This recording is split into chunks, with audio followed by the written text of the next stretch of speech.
Hi hello viewers, welcome back to Aadya silver house. ಎಲ್ಲರಿಗೂ ಗೊತ್ತಿದೆ April 20 ಅಕ್ಷಯ ತದಿಗೆ ಇದೆ ಅಂತ. ಆವತ್ತು ಗೋಲ್ಡ್ ಮತ್ತೆ ಸಿಲ್ವರ್ ಪರ್ಚೇಸ್ ಮಾಡೋದ್ರಿಂದ ನಮ್ಮ ಸಂಪತ್ತು ಅಕ್ಷಯವಾಗುತ್ತೆ.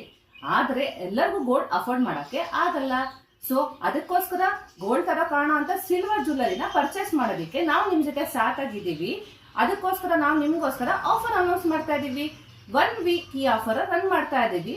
ಮಂಡೇ ಟು 20th ಏಪ್ರಿಲ್ ತನಕ ಈ ಆಫರ್ ರನ್ ಆಗುತ್ತೆ. ಏನಪ್ಪ ಆಫರ್ ಅಂದ್ರೆ, ಏನೇ ಸಿಲ್ವರ್ ಜ್ಯುವೆಲರಿ ಪರ್ಚೇಸ್ ಮಾಡಿದ್ರು 5000 ಎಬೋ 5% ಆಫ್ ಇದೆ. 10,000 ಮೇಲೆ ಪರ್ಚೇಸ್ ಮಾಡಿದ್ರೆ 10% ಆಫ್ ಇದೆ. ಅಷ್ಟೇ ಅಲ್ದಿರಾ, ಅಕ್ಷಯ ತದಿಗೆ ದಿನ ನಿಮ್ಗೆ ಕ್ರೌಡ್ ಇಂದ ಸಪೋರ್ಟ್ ಮಾಡೋದಕ್ಕೆ ನಾವೊಂದು ಬ್ಯೂಟಿಫುಲ್ ಐಡಿಯಾ ಇಂದ ನಿಮ್ ಮುಂದೆ ಇದೀವಿ. ಏನಪ್ಪಾ ಅಂದ್ರೆ, ಪ್ರೀ ಬುಕಿಂಗ್ ತಗೊಂತಾ ಇದೀವಿ. ನಾಳೆಯಿಂದ ಬಂದು ನೀವು ಅಡ್ವಾನ್ಸ್ ಪೇ ಮಾಡಿ ನಿಮ್ ಇಷ್ಟ ಆಗಿರೋ ಐಟಮ್ ನ ಬುಕ್ ಮಾಡಿ ಹೋಗ್ಬೋದು. ಆ ಅಕ್ಷಯ ತದಿಗೆ ದಿನ ಬಂದು ನೀವು ಅದನ್ನ ಬ್ಯಾಲೆನ್ಸ್ ಅಮೌಂಟ್ ನ ಕ್ಲಿಯರ್ ಮಾಡಿ ತಗೊಂಡು ಹೋಗ್ಬೋದು. ಸೊ ಈ ಎರಡು ಐಡಿಯಾ ನಿಮ್ಗೆ ಇಷ್ಟ ಆಗುತ್ತೆ ಅನ್ಕೊಂತ ಭಾವಿಸ್ತಾ, ಅಕ್ಷಯ ತದಿಗೆ ದಿನ ಈ ಬ್ಯೂಟಿಫುಲ್ ಐಟಮ್ ನಿಮ್ಗೆ ಹಾಸ್ಕೋಬೇಕಂದ್ರೆ Aadya silver house offer use ಮಾಡ್ಕೊಳ್ಳಿ. ನಿಮ್ಮ ಸಂಪತ್ತನ್ನ ಅಕ್ಷಯ ಮಾಡ್ಕೊಳ್ಳಿ. Thank you.